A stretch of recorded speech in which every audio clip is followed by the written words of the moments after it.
नमस्कार दोस्तों, स्वागत करते हैं एक बार फिर से आपका अपने चैनल जेबी डिवोशनल। पिछले एपिसोड में हम लोगों ने देखा कि किस प्रकार से शुक्राचार्य को निमंत्रण देते वक्त शनिदेव ने यह देखा कि इंद्रदेव ने भीषण असंतुलन पैदा कर दिया है इस सृष्टि में, समूल नाश कर दिया है असुरों का। अब इन असुरों की आत्मा को ले जाने के लिए धर्मराज वहां प्रस्तुत हो गए। इस असंतुलन का क्या हल निकलेगा, उससे पहले ही धर्मराज आत्माओं को ले जाने का कार्य करना चाहते हैं। उसका जो सॉल्यूशन था वो निकाला हमारे गुरु शुक्राचार्य ने कि मैं महादेव को प्रसन्न करूंगा, उनका घोर तपस्या करूंगा और उनको विवश कर दूंगा कि वो दानवों को पुनर्जीवित कर सकें। लेकिन उसके लिए धर्मराज को रोकना बहुत अति आवश्यक कार्य है और वो शनिदेव करने वाले हैं। अब आगे किस प्रकार से सूर्यलोक में जो पूजा चल रही है उसमें कोई विघ्न ना आए, किस प्रकार से जो कार्य चल रहा है उसमें भी कोई विघ्न ना आए धर्मराज की, और किस प्रकार से शनिदेव के भी कार्य में कोई विघ्न ना आए, और किस प्रकार से शनिदेव और सूर्यदेव का जो रिलेशन है वो बना रहे, ये सब देखने के लिए हमें चलना पड़ेगा आगे के एपिसोड में। तो बिना विलंब शुरू करते हैं एपिसोड 121 पार्ट 2।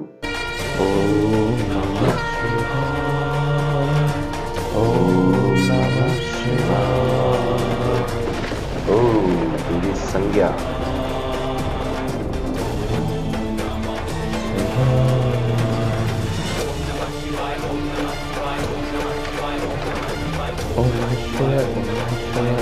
इसका तात्पर्य है कि उनको सूचना मिल गई या भी नहीं मिली, तो उनका मुंह उतरा हुआ है तो पूजा में भाग लेना चाहिए।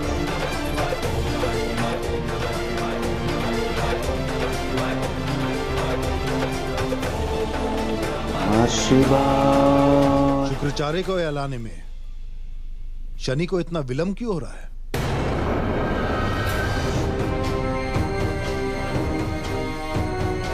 ज्येष्ठ भी सूर्यलोक में नहीं है पिताश्री। सूर्यदेव, मैं शनि को ढूंढ कर लाता हूँ। शीघ्रता करो काकुल, पूजा का मुहूर्त समाप्त होने से पूर्व शनि का यहाँ पर होना आवश्यक है।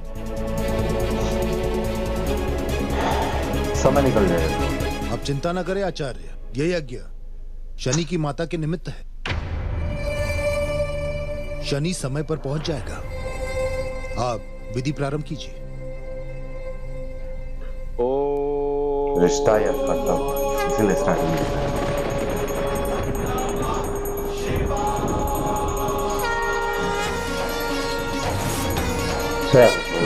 महादेव, शिव शंकर भोलेनाथ भंडारी, ओम नमः शिवाय।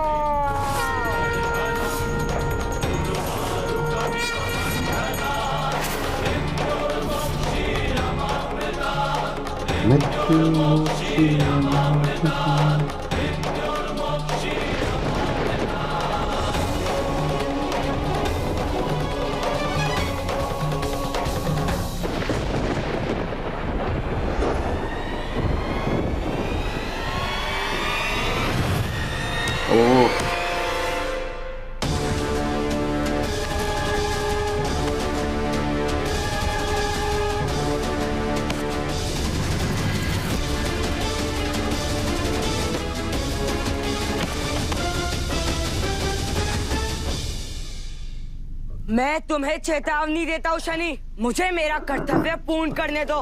मेरे रहते यह असंभव है और मैं इसे संभव करके रहूंगा, चाहे तुम रहो या ना रहो। या!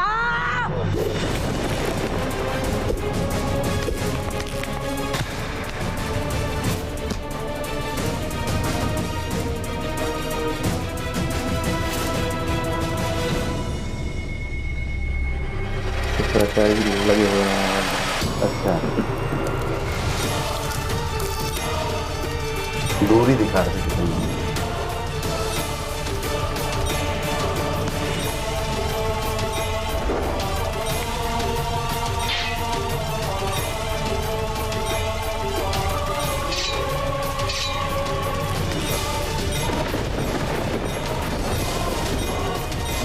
ब्लू बने ओह यम यम मुझे अपने हाथ दो, शीघ्रता करो, शीघ्रता करो यम। मैं तुम्हारी सहायता कदापि ना लूंगा।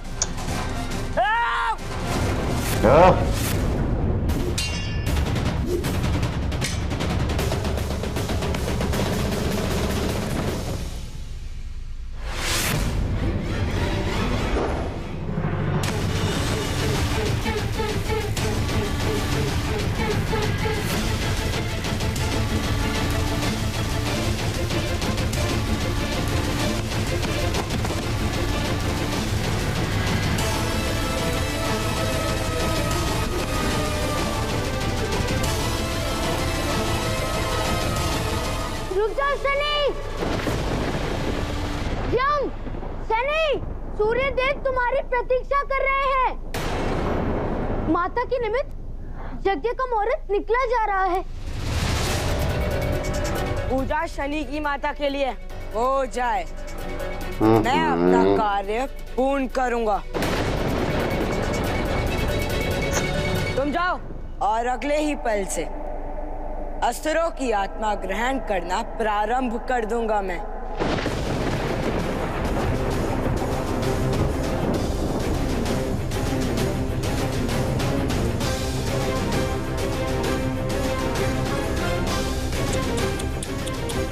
क्या हुआ? कर्म फलदाता दुविधा में पड़ गए।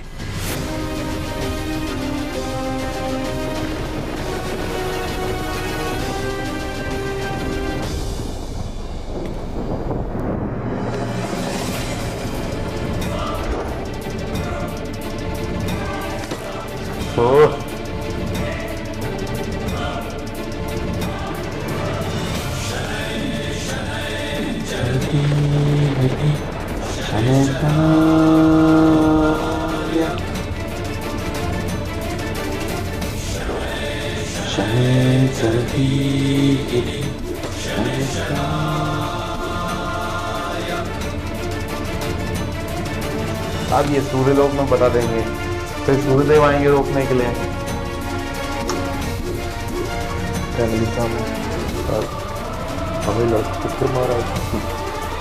मेरी संग आपत्ति जताएंगे फिर से। मुहूर्त का समय बीता जा रहा है सूर्यदेव।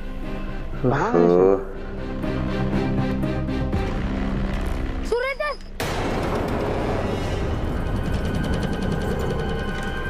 देवपुर शनि पाताल में है यम के साथ। उन दोनों में युद्ध चल रहा है। युद्ध? क्यों? यम मृत असुर की आत्मा ले रहे हैं और शनि उन्हें रोक रहा है। मृत असुर? हाँ देव, इंद्रदेव ने सारे असुरों का वध कर दिया। पूरी खबर ले आया भाई ये तो। शनि नहीं चाहता कि जब मृत असुरों की आत्मा पर अधिकार करे। देखा सूर्यदेव, यम वहां वो कर्तव्य पूर्ण करने गया है जो नारायण ने उसे सौंपा है, और शनि उसे वो करने नहीं देना चाहता। कहा था मैंने, अपने निर्णय पर आप शीघ्र ही पछताएंगे। जिसकी माता के लिए आप यहाँ यज्ञ कर रहे हैं, वो शनि आपके पुत्र के प्राणों का प्यासा है।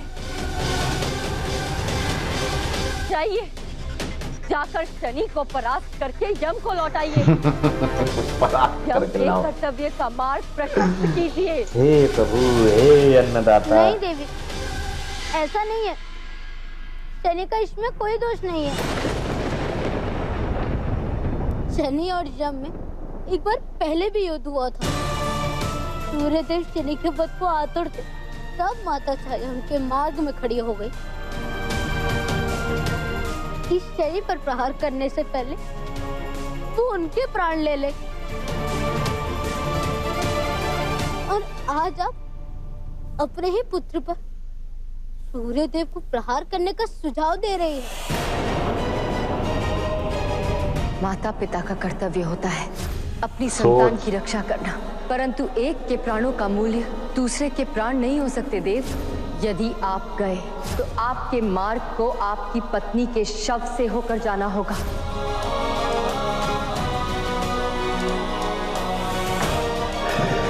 सूर्य सपोर्ट में हम मैं सोचता था कि समय के साथ साथ आपके भीतर से माता छाया अपना प्रभाव दिखाएंगी, परंतु